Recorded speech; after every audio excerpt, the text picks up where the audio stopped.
అధిక బరువు అనేక సమస్యలకు కారణం. సాహితీ యోగా ఆన్లైన్ క్లాసులో జాయిన్ అవ్వండి.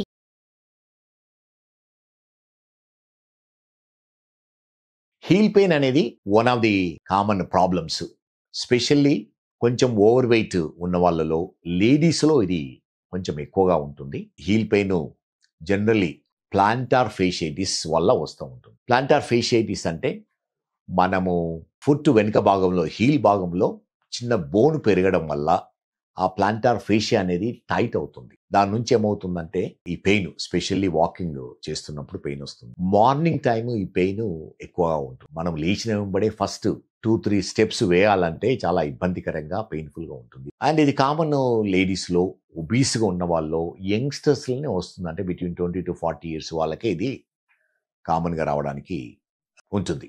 కానీ కొన్ని డిసీజెస్ వల్ల కూడా ఈ హీల్ పెయిన్, అంటే స్పెషల్లీ ఇన్ఫ్లమేటరీ కండిషన్స్ అంటాము, like ankylosing spondylitis, rheumatoid arthritis ఉన్న వాళ్ళకు కూడా ఈ ప్లాంటార్ ఫేషియైటిస్. కానీ కామన్గా వచ్చే ప్లాంటార్ ఫేషియైటిస్ దీన్ని కూడా మేము సెల్ఫ్ లిమిటింగ్ కండిషన్ అంటాము. చాలా వరకు దానంతట అదే తక్కువ అవుతుంది. కానీ ఎప్పుడైతే సిమ్టమ్స్ ఉన్నాయో అప్పుడు మేము ట్రీట్మెంట్ ఇస్తాం. అంటే మెయిన్లీ సిమ్టమాటిక్ ట్రీట్మెంట్ అంటాం.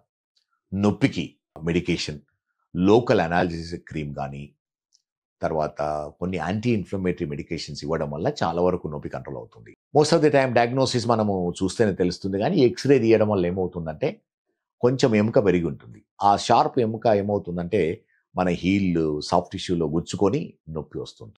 అండ్ జనరలీ ఈ మాడిఫికేషన్ ఆఫ్ యాక్టివిటీస్, కొంచెం వెయిట్ ఉన్న వాళ్ళు వెయిట్ తగ్గించడము, ఈ యాంటీ ఇన్ఫ్లమేటరీ క్రీమ్ రాయడం వల్ల, కొంచెం హీట్ ఆర్ కోల్డ్ అప్లికేషన్ చేయడం వల్ల నొప్పి కంట్రోల్లో ఉంటుంది. ప్రాపర్ షూ అనేది ఇంపార్టెంట్. షూ కానీ శాండిల్స్ వేసుకోవడం మంచిది. దాంట్లో హీల్ సపోర్ట్ అని ఉంటుంది, సిలికాన్ హీల్ కప్స్ అని ఉంటాయి.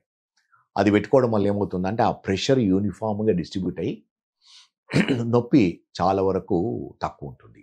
సో మెజారిటీ ఆఫ్ ది పేషెంట్స్కి ఎలా అంటే ఈ ట్రీట్మెంట్ వల్లనే చాలా వరకు సిమ్టమ్స్ కంట్రోల్ అవుతాయి. కానీ కొందరికి ఎక్కువ అవుతాయి. ఈ మెడికేషన్, ఈ సిమ్టమాటిక్ ట్రీట్మెంట్ వల్ల ప్రాబబుల్ ఈ పెయిన్ కంట్రోల్ కాదు, డిసేబులింగ్గా ఉంటుంది. వారికి ఎలా అంటే మేము చిన్న ఇంజెక్షన్ ఇస్తాము. Local steroid injection is very common, simple procedure.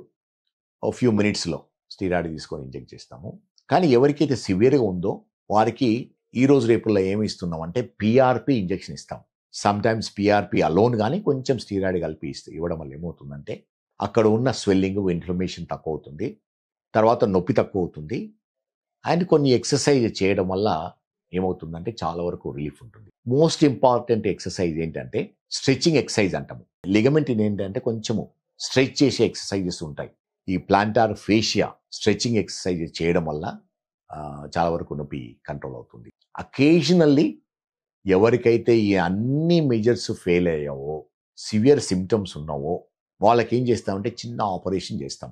Closed operation కాకుండా ఎక్కడైతే బోన్ పెరిగిందో దాన్ని చిన్న బర్ తీసుకొని ఆ బోన్ను కట్ చేస్తాం. కానీ ఇది చాలా తక్కువ మంది, మేబీ 1 in 200 వాళ్ళకు ఇది అవసరం ఉంటుంది. చాలా వరకు ఈ సిమ్టమాటిక్ ట్రీట్మెంట్ వల్లనే సిమ్టమ్స్ కంట్రోల్ కావడానికి వీలవుతుంది.